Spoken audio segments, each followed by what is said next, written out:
Hi hello friends, എല്ലാ കൂട്ടുകാർക്കും പുതിയൊരു റിവ്യൂയിലേക്ക് സ്വാഗതം. അങ്ങനെ ലക്ഷ്മി കാർത്തികടുത്ത് പറയുന്നുണ്ട്, മോളെ നമ്മൾ വിചാരിക്കുന്ന പോലെയല്ല, പ്രശ്നങ്ങളൊക്കെ തീർന്നു, പ്രകാശൻ ഹോസ്പിറ്റലായി, വിക്രവും അമ്മുമ്മ വഴിയാതാരമായി, ലക്ഷക്കണക്കിന് രൂപ അവരുടെ തലയിൽ കടബാധ്യതയായി. പക്ഷെ നമ്മൾ ഇനിയാണ് മോളെ സൂക്ഷിക്കേണ്ടത് എന്ന് പറയാണ്. അമ്മ എന്താ ഇങ്ങനെയൊക്കെ പറയണത്? ഇനി എന്ത് സൂക്ഷിക്കാനാ? അവരെന്ത് ചെയ്യാനാണ് നമ്മളെ? മോൾക്ക് അങ്ങനെ പറയാം, പക്ഷെ അവരെ വെറും നിസ്സാരക്കാരായിട്ട് കാണരുത്. നമ്മൾ അവര് ശത്രുക്കളല്ല, അവരെ കൊണ്ട് ഒന്നും ചെയ്യാൻ പറ്റില്ല എന്നൊക്കെ നമ്മൾ പറയുന്നുണ്ടെങ്കിലും വിക്രമിന്റെ സ്വഭാവം അറിയാലോ. സോണിയുടെ ഭർത്താവിന് വരെ വീട്ടിൽ കയറി തലതല്ലി പൊട്ടിച്ച ആളാണ് ഈ വിക്രം എന്ന് പറയുന്നത്. മാത്രല്ല, ഒരുപാട് പേരുടെ തലതല്ലി പൊട്ടിച്ചിട്ടുണ്ട്, പൈസയും മാലയും പണമൊക്കെ മോഷ്ടിച്ചിട്ടുണ്ട്. അത് മാത്രല്ല, പ്രകാശനം തീരെ മോശമൊന്നുമല്ല. അയാൾക്ക് കഴിഞ്ഞിടക്ക് വരെ കല്യാണിന്റെ കിരണിന്റെ കല്യാണം കഴിഞ്ഞപ്പോൾ പോലും അവർ സഞ്ചരിച്ച കാറ് ആക്സിഡന്റിൽ പെടുത്തിയത് എങ്ങനെയാണെന്ന് മോൾക്ക് അറിയാലോ. അതുകൊണ്ട് അവര് നിസ്സാരക്കായിട്ടൊന്നും മോള് കാണണ്ട. എനിക്കെന്തോ വളരെ പേടിയാവുന്ന മോളെ, എന്തൊരു ടെൻഷൻ മനസ്സിൽ കേട്ടിട്ടുണ്ട്. ആർക്കോ എന്തൊരു അപകടം പറ്റാൻ പോകുന്ന പോലെ. അതൊക്കെ അമ്മയുടെ തോന്നലാമ്മേ. നമ്മൾ ഇന്നലെ ഒരുപാട് സന്തോഷിച്ചില്ലേ? ഒരുപാട് സന്തോഷിക്കുമ്പോൾ ദുഃഖം പെട്ടെന്ന് തന്നെ വരുമെന്ന് ഒരു വിശ്വാസം ഉണ്ടല്ലോ, അതുകൊണ്ടുള്ള തോന്നലാണ്. അല്ല, അതൊന്നുമല്ല, നമുക്കൊന്നും സംഭവിക്കാൻ പോണില്ല. അമ്മ ടെൻഷനൊന്നും ആവണ്ട, എന്തോ എനിക്കങ്ങനെ തോന്നുന്നില്ല എന്നൊക്കെ ലക്ഷ്മി പറയുന്നുണ്ട് കേട്ടോ. അതിനുശേഷമാണ് തന്നെ നമ്മുടെ കല്യാണി വിക്രത്തിന് മുഖം തല്ലി പൊട്ടിച്ച ദേഷ്യമാണ് വിക്രത്തിന്. വിക്രം അതൊക്കെ ഇങ്ങനെ ആലോചിച്ചുകൊണ്ടിരിക്കുമ്പോൾ അമ്മ ചോദിക്കേണ്ട, എന്താണ് മക്കൾ നീ ആലോചിക്കുന്നത്? എന്നാലും അവള് എവിടെ കണ്ടാലും എന്റെ മുഖം തല്ലി പൊട്ടിക്കുകയാണല്ലോ ആ കല്യാണി. നിന്റെ കൈ എന്താ വെറുതെ ഇരിക്കുകയായിരുന്നു? നിനക്കും തിരിച്ചടിച്ചൂടായിരുന്നോ? അവളുടെ അത്ര ആരോഗ്യം എനിക്കില്ലല്ലോ. അത് തന്നെയാണ് കുഴപ്പം. അവളെ ചെറുപ്പം മുതൽ നന്നായിട്ട് പണിയെടുക്കുമായിരുന്നു, അറിയാലോ. അവള് നടക്കാൻ തുടങ്ങിയപ്പോ തൊട്ട് നിന്റെ അച്ഛൻ അവളെ കൊണ്ട് പണിയെടുപ്പിച്ച് അവളെ കൈയും കാലൊക്കെ ഇരുമ്പ് പോലെ ആയിരിക്കണത്. അവള് ചെയ്യാത്ത പണിയില്ല. അതുകൊണ്ട് കൂലിപ്പണിക്ക് പോയാലും കൂലിപ്പണിക്ക് എടുക്കുന്ന ആണുങ്ങളെക്കാളും കരുത്ത അവൾക്ക്. നിനക്ക് അറിയാവുന്ന കാര്യമല്ലേ? അതുകൊണ്ട് അവളുടെ അടുത്ത് നിന്ന് കുറച്ച് മാറി നിന്നിട്ട് സംസാരിക്കണം. ആ കിരണം ഒട്ടും മോശമൊന്നുമല്ല. അവനിരിക്കുന്ന കണ്ടില്ലേ എങ്ങനെയാണെന്ന്? അവന്റെ കൈ കൊണ്ടാ മതി, നമ്മളില്ലാതെ ആവും. അതുകൊണ്ട് അവരുടെ ഒന്നും കളിക്കാതിരിക്കണേ മോനെ നല്ലത്. അമ്മും അങ്ങനെയൊക്കെ പറയും, പക്ഷെ ഞാൻ അങ്ങനെയല്ല. നമ്മൾ ഈ ഒരു അവസ്ഥയിലെത്തിച്ച് അവരെ വെറുതെ വിടണമെന്ന് അമ്മ പറയണത്. ഇനി അവരെ വെറുതെ വിടില്ല മോനെ. നീ ഇപ്പൊ എന്തിനാ പോണ വിക്രം? അച്ഛൻ്റെ ഹോസ്പിറ്റലിൽ കിടക്കുവാണ് വയ്യാണ്ട്. എങ്ങനെയെങ്കിലൊക്കെ പൈസ ഒപ്പിച്ച് നമുക്ക് അച്ഛനെ പുറത്തിറക്കാം. അല്ലാണ്ട് നീ ഇപ്പൊ പകര വീട്ടിലൊക്കെ ആയിട്ട് പോവല്ലേ? എപ്പൊ പോയാലും നമ്മൾ തന്നെയാണ് തോക്കണത്. അതും കൂടി നീ ആലോചിക്കണം. അത് നമ്മൾ തോക്കുന്നതിന്റെ കാരണം എന്താവുമേ? അവർ തോപ്പിക്കാൻ വേണ്ടി ഓരോരോ കെണി ഒരുക്കിയിരിക്കുക. പക്ഷെ ഇനി ഒരു കെണിയിലും വീഴില്ല. അമ്മ നോക്കിക്കോ, ഇന്നല്ലെങ്കിൽ നാളെ ആ കിഴിനെയും കല്യാണിനെയും ഞാൻ പുതപ്പിച്ച് കെടുത്തു. ഇത് ഈ വിക്രമാദിത്യനാണ് പറയണത്. അമ്മയോടെ നിൽക്ക്, ഞാനിപ്പോ വരാം. നീ എവിടെ പോടാ വിക്രം? അതൊക്കെ ഉണ്ട്, അമ്മയോടെ നിൽക്ക്, ഞാൻ വരാന്ന് പറഞ്ഞില്ലേ എന്ന് പറയട്ടെ. വിക്രം അവിടുന്ന് പോകുവാട്ടോ. എന്റെ ഈശ്വരാകം പുതിയ പ്രശ്നങ്ങൾ ഉണ്ടാക്കാൻ വേണ്ടി പോവാണല്ലോ എന്ന് അമ്മ വിചാരിക്കുന്നുണ്ട്. വിക്രം നേരെ പോണത് കിരണും കല്യാണിയും എത്ര മുമ്പ് തന്നെ നേരെ കിരണിന്റെ വീട്ടിലേക്ക് പോവാണ്. അവിടെ പോയിട്ട് ബെല്ലടിക്കുമ്പോഴേക്കും അവിടെ ദീപ മാത്രമേ ഉണ്ടാവുള്ളൂ. ദീപനെ പിടിച്ചൊരു ഒറ്റ തള്ളുവാട്ടോ. ദീപ അപ്പൊ തന്നെ നിലത്തേക്ക് വീഴുന്നുണ്ട്. ദീപ എഴുന്നേൽക്കുമ്പോഴേക്കും വിക്രം പറഞ്ഞിട്ട്, ദേ നോക്ക്, ഞാൻ നിങ്ങൾ ഒരിക്കലും അമ്മയായിട്ട് കാണുന്നുമില്ല. അവളുണ്ടല്ലോ സംസാരിക്കാതെ, ഇപ്പൊ സംസാരിച്ചോളൂ, അവളെന്റെ ചേച്ചിയല്ല. എന്നെ ഉപദ്രവിക്കാൻ വേണ്ടി നിങ്ങൾ എന്തിനാ വന്നതെന്ന് ചോദിക്കുമ്പോൾ, നിങ്ങൾ എന്തിനാ മറ്റുള്ളവരെ ഉപദ്രവിക്കാൻ വേണ്ടി വന്നത് എന്ന് ചോദിക്കുമ്പോൾ, ആഹാ ഇപ്പൊ അങ്ങനെയായോ? ഞങ്ങൾ മര്യാദക്ക് ജീവിക്കല്ലേ, നിങ്ങളല്ലേ ഓരോരുത്തരെ വിട്ട് അയച്ചിട്ട് ഞങ്ങളുടെ ഫൂളാക്കണതെന്ന് പറയുമ്പോൾ, ഫൂളാവാൻ വേണ്ടി നിന്നിട്ടല്ലേ? എത്ര പേരുടെ കണ്ണീര് കുടിപ്പിച്ചാണ് നിങ്ങൾ എന്നെയും അതുപോലെ തന്നെ ലക്ഷ്മി എന്ന് പറഞ്ഞ സ്ത്രീനെ നിന്റെ അച്ഛൻ ഒരുപാട് വേദനിപ്പിച്ചിട്ടുണ്ട്. ഇനി വേറെ സ്ത്രീകളുണ്ടോന്നും അറിയില്ല. ചിലപ്പോ നീ നോക്കിക്കോ, ചിലപ്പോ 1-2 മാസം കഴിയുമ്പോൾ വേറെയും ചിലപ്പോ പെണ്ണുങ്ങളൊക്കെ വരുമായിരിക്കും. ദേ അനാവശ്യം പറയരുത് നിങ്ങൾ. ഞാൻ പറഞ്ഞതാണ് അനാവശ്യം. നീ എപ്പോഴെങ്കിലും വിചാരിച്ചിട്ടുണ്ടോ നിന്റെ അച്ഛന് ഒരു ബന്ധം ഉണ്ടാവും, അവരൊരു മോളായിട്ട് ഇങ്ങനെ കയറി വരുമെന്ന്? ഇല്ലല്ലോ. അതുപോലെ തന്നെയാ ഇനിയും ചിലപ്പോൾ കയറി വന്നൊക്കെ ഇരിക്കും എന്നൊക്കെ പറയാണ്. ആ സമയത്ത് വിക്രം പറയണ്ട, നോക്കിക്കോ, ഞാൻ നിങ്ങളുടെ ജീവനോടെ വിടില്ല എന്നൊക്കെ പറഞ്ഞിട്ട് അവിടെ നിന്ന് സാധനം എടുത്തിട്ട് നമ്മുടെ ദീപയുടെ തലതല്ലി പൊട്ടിക്കാൻ പോകുമ്പോഴേക്കും നമ്മുടെ കിരണും കല്യാണിയും വന്നിട്ട് വിക്രത്തിനെ അടിച്ചൊടിച്ചു പുറത്തേക്ക് ഒരു ഒറ്റ തള്ളു കേട്ടോ. എന്നിട്ട് പറയണ്ട, നീ കളിച്ച് വീട്ടിൽ വന്ന് കളിക്കാനായോടാ എന്ന് കിരൺ പറയുമ്പോഴേക്കും നമ്മുടെ ദീപ പറയണ്ട, അവൻ ഇവിടെ വന്നിട്ട് എന്നെ വെല്ലുവിളിക്കാൻ വേണ്ടി വന്നതാണെന്ന് പറയുമ്പോഴേക്കും അമ്മക്ക് ഇവന് മുഖക്കുറ്റി നോക്കി ഒരെണ്ണം പൊട്ടിച്ചൂടെ, കരണക്കുറ്റി നോക്കിയിട്ട്. അതിനെ ചെയ്യാൻ വേണ്ടി പോവായിരുന്നു. പക്ഷെ അതിനു മുമ്പേ ഇവന്റെ സ്വഭാവം അറിയാലോ, ഇവന്റെ അച്ഛനൊക്കെ പുറകെ നടിക്കുന്ന ആൾക്കാരാ.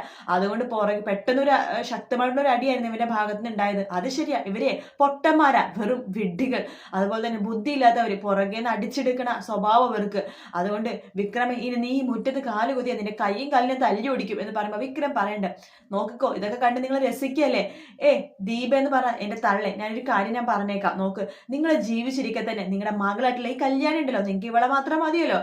ഇവനെയും ഇവളെ കെട്ടിയ ഇവനെയും രണ്ടുപേരും വെള്ള പതിപ്പിച്ച് ഞാൻ കിടത്തിയിരിക്കും. നിങ്ങൾ നോക്കിക്കോ, എത്രയും പെട്ടെന്ന് ഞാൻ അത് ചെയ്തിരിക്കും എന്ന് പറഞ്ഞിട്ട് വിക്രം അവിടുന്ന് പോവാട്ടോ. അത് കേൾക്കുമ്പോൾ ദീപക്ക് കുറച്ച് ടെൻഷൻ ആവുന്നുണ്ട്.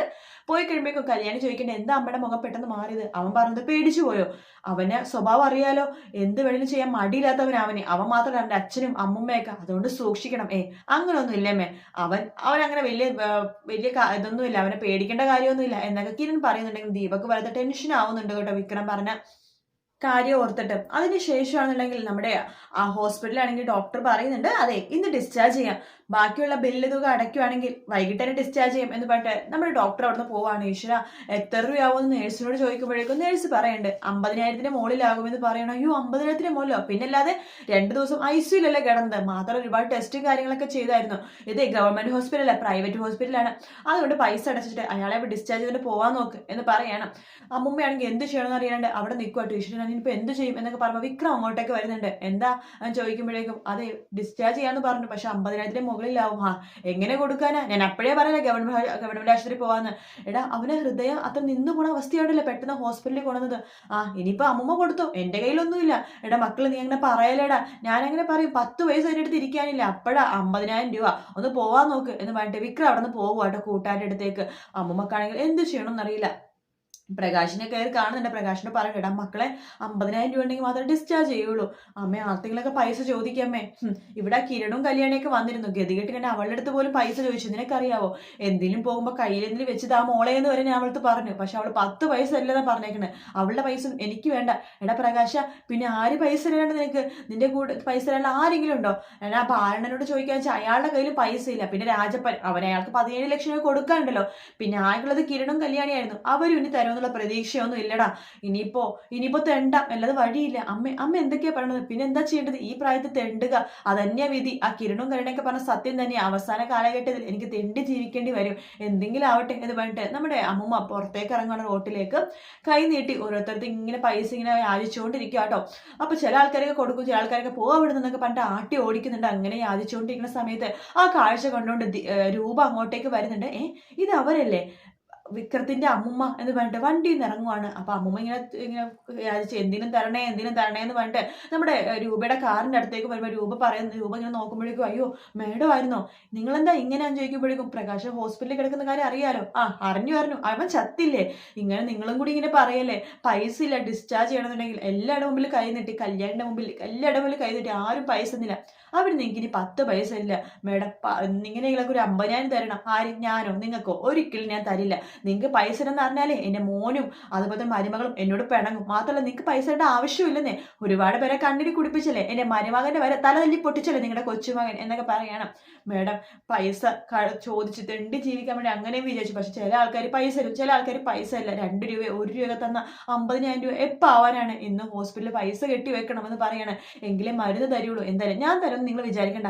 നിങ്ങൾ തന്നെ തെണ്ടി ജീവിക്കാൻ വിചാരിച്ചല്ലോ, അതന്നെ വലിയ കാര്യം, പോയി തെണ്ടി ജീവിച്ചോ എന്ന് പറഞ്ഞിട്ട് രൂപ അവിടെ പോവാട്ടോ. അങ്ങനെ അമ്മുമ്മ എല്ലാവരുടെ മുമ്പിൽ ഇങ്ങനെ കൈ നീട്ടിക്കൊണ്ടിരിക്കുകയാണ്. ഇത് അമ്മുമ്മക്ക് മാത്രമല്ല പ്രകാശിനും ബാധകമാട്ടോ.